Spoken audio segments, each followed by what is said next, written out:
భద్రాచలం పట్టణ కేంద్రంలోని CPI ML mass line party Bhadrachalam division కార్యాలయంలో జనరల్ బాడీ సమావేశం జరిగింది. ఈ సందర్భంగా CPI ML mass line party Bhadrachalam division కార్యదర్శి కొండాచరణ్ మాట్లాడుతూ భద్రాచలం డివిజన్లో చెర్ల దుమ్ముగూడెం భద్రాచలంలో ప్రైవేటు వ్యాపారస్తుల ఆగడాలు రోజుకి మితిమీరిపోతున్నాయని అన్నారు.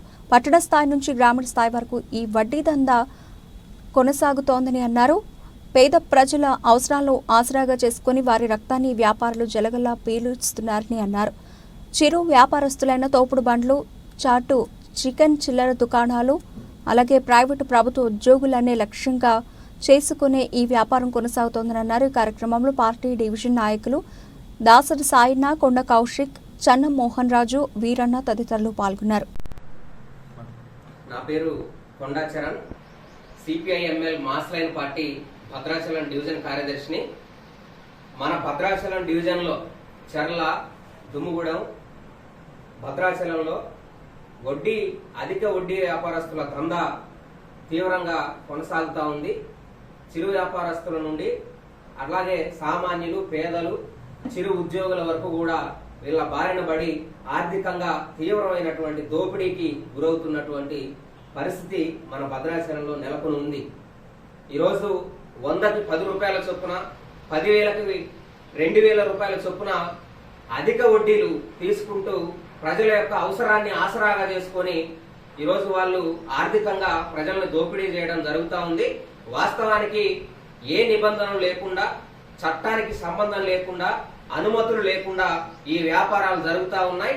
ఇది పూర్తిగా చట్టవిరుద్ధమైనటువంటి వ్యాపారం. 2 రూపాయలు 3 రూపాయలు కాకుండా, బ్యాంకు వడ్డీతో కూడా కాకుండా ఇలా అత్యధిక వడ్డీలేసి సామాన్యులని ఈ రకంగా పీల్చి పిప్పి చేస్తున్నటువంటి పరిస్థితి నెలకొన్నది. కాబట్టి సంబంధించినటువంటి అధికారులు స్పందించాల్సిన అవసరం ఉంది. ఎందుకంటే ఒకళ్ళు కాదు, 2 కాదు, 3 కాదు, 100 మందికి పైగా ఇలా ఈ వ్యాపారాన్ని కొనసాగిస్తా ఉన్నారు. వేలల్లో ఉన్నటువంటి సామాన్య ప్రజలు ఆ అప్పులకి తీసుకున్నటువంటి వడ్డీలు కట్టలేక ఇలా నానా రకాల ఇబ్బందులు పడతా ఉన్నారు. ఈ వడ్డీలు కట్టడం కోసమే వాళ్ళు పనిచేస్తున్నటువంటి పరిస్థితి కూడా మన భద్రాచలం ప్రాంతంలో జరుగుతూ ఉంది. ఇది ఏజెన్సీ ప్రాంతం, గిరిజనులు, పేదలు అత్యధికంగా ఉన్నటువంటి ప్రాంతం. ఈ ప్రాంతంలో జరుగుతున్నటువంటి అధిక వడ్డీల వ్యాపారంతో, అనుమతి లేకుండా జరుగుతున్నటువంటి వ్యాపారంతో జరుగుతున్నటువంటి ఈ అక్రమాన్ని, ఈ ఆర్థిక దోపిడీని అరికట్టాల, ప్రజలు పడుతున్నటువంటి మానసిక హింసను కూడా అరికట్టాలని చెప్పేసి ఈ సందర్భంగా మేము డిమాండ్ చేస్తా ఉన్నాం. లేని ఎడల ఖచ్చితంగా వడ్డీ వ్యాపారాలు కూడా చెప్తా ఉన్నాం, ఈ పద్ధతి మీరు మానుకోవాలా.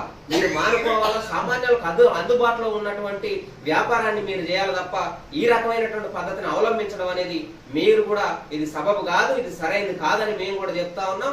అధికారులు స్పందించకపోతే ఖచ్చితంగా దీన్ని ఉద్యమంలా, పోరాటంలా నిర్వహిస్తామని చెప్పేసి, ప్రతి ఇంటికి గడపక తిరిగి మరి దీన్ని పోరాటం నిర్వహిస్తామని చెప్పేసి దీనికి అడ్డుకట్టకి ప్రయత్నం చేస్తామని సందర్భంగా మేము తెలియజేస్తా ఉన్నాం.